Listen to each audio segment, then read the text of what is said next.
Germany's in a recession. Germany is in a recession. They've had the full year GDP in 2023 declined. First quarter data looks like a continuing decline to the extent you get monthly data, more frequent data. It's very negative for Germany.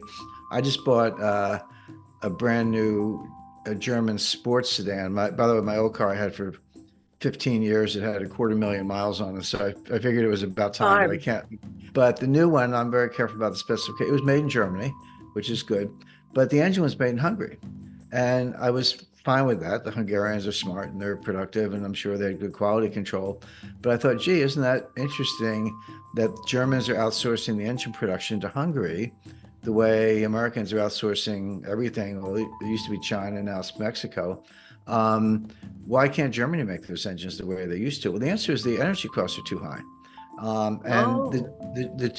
The two biggest industries in Germany are chemicals and automotive manufacturing, and they're both very energy intensive. Leave aside the fact that you're making internal combustion engines, it just takes a lot of energy to run those factories, and they're outsourcing everything because the internal energy costs are too high. Well, they're the ones who, if not directly, certainly with NATO, blew up the Nord Stream pipeline. So what do you expect? And then again, on an even bigger platform, bigger frame, the U.S. economic sanctions on Russia because of the war in Ukraine.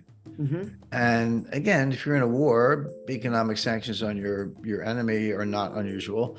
But I teach a seminar on financial warfare at the U.S. Army War College, and it's a kind of a handpicked class, 12 or 13 students. And when I did the class in 2022, it was in April, and it was right after the war began. And I said, let me tell you what's going to happen. We had already put a lot of sanctions on, but there were new ones coming out every day, almost every day. I said, here are the sanctions, here are the legal authorities. We froze their accounts. We banned their exports of strategic metals. We banned their exports of oil and natural gas. We banned imports to Russia of technological equipment, et cetera, et cetera. And I remember Biden screaming, we're going to destroy the ruble, we're going to sink the ruble, et cetera. And I said, none of this is going to work. Not only will it not slow down the Russian economy, it will actually boomerang and hurt us, meaning the Western Europe and the United States, more than it hurts the Russians. And I got a lot of pushback from the class. They were all, gung ho. I mean, I don't blame them. They're military. They want to win a war or whatever.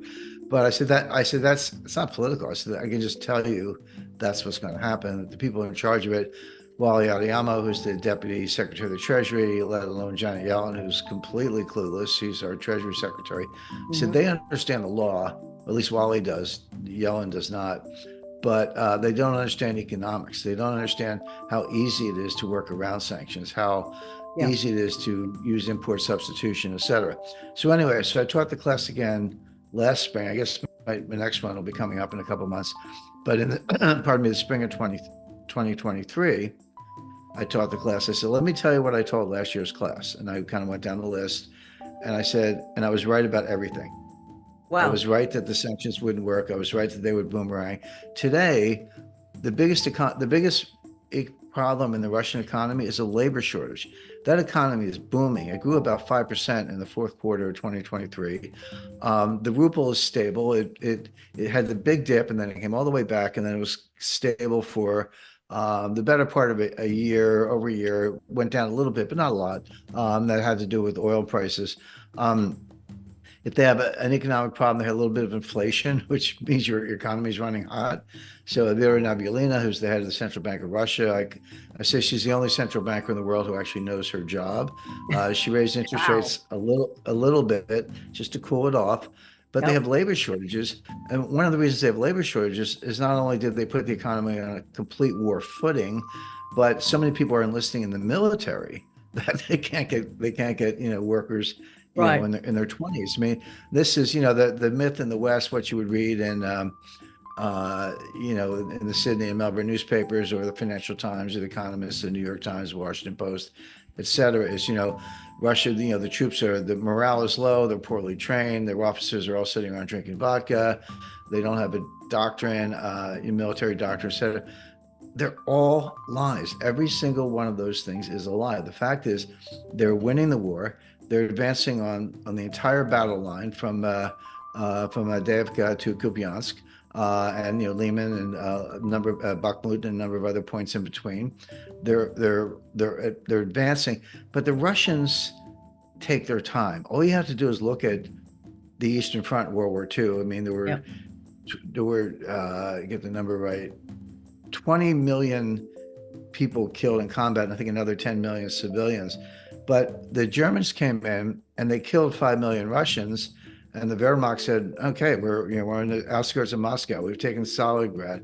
We've surrounded Leningrad. Today's St. Petersburg. We've killed 5 million Germans, or sorry, 5 million Russians. But then the Russians came back with 5 million more, and then 5 million more.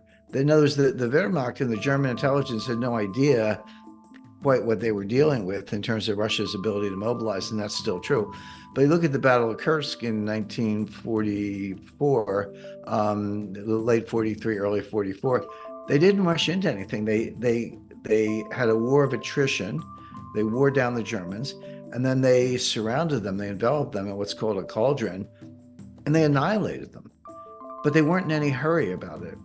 And it was only when the Germans had been annihilated that they moved through Warsaw and Berlin. Well, they're doing the same thing in Ukraine. They're not marching to Kiev, not yet, give them time. But they are annihilating the Ukrainians on the battlefront. And now that the US Congress looks like it's not going to approve any further aid to Ukraine, Yeah. the EU did it reluctantly, but even the EU, I think it was 50 billion euros, if I'm not mistaken. But Hungary insisted that that be in 4 annual installments, not all at once. So whatever that comes to, it's like 13 million. 13 million euros is not going to. That's barely enough to pay the oligarchs in Ukraine, and the U.S. is contributing nothing right now. So Ukraine is losing badly on all fronts. But getting back to the economics of it, which is where we started, the Russian economy is booming. They're running a little hot. They have labor shortages. They're on a total war footing. They're making several million 155 millimeter shells per year. The United States and NATO's arsenals have been depleted. We don't have any more 155 millimeter shells. That's why we're sending them these cluster bombs, because that's all we have left. The U.S. is begging places like South Korea, which had some, to say, hey, could you give us your 155 millimeter shells, we'll send them to Ukraine. South Korea says, well, we might need them ourselves because the North Koreans are making noise. The Israelis need them to fight in Gaza. And so how did the Western arsenals get completely depleted? That was the other thing. We're going to wear the Russians down. There'll be nothing left of them by the time we're done. Again, the opposite has happened. The Western arsenals are depleted. The German Leopard tanks are blown up on the battlefield. The British Challenger tanks are blown up on the battlefield. The United States sent them some Abrams tanks, which is our top of the line tanks. The Pentagon called Zelensky and said, please don't use them, because we don't want any pictures of them burning on the battlefield. It's really bad for sales. So they have some Abrams, but they won't use them because they know the Russians will blow them up with mines, drones, artillery, and bombing. It's kind of, the world's turned upside down. But again, just to summarize, whether it's Ukraine, strategic metals, uranium, which you mentioned, energy generation, industrial production, deindustrialization, you can't understand, and they're all big topics. You can't understand any of them separately from the Green New Scam, and financial warfare, and a lot else going on the political side.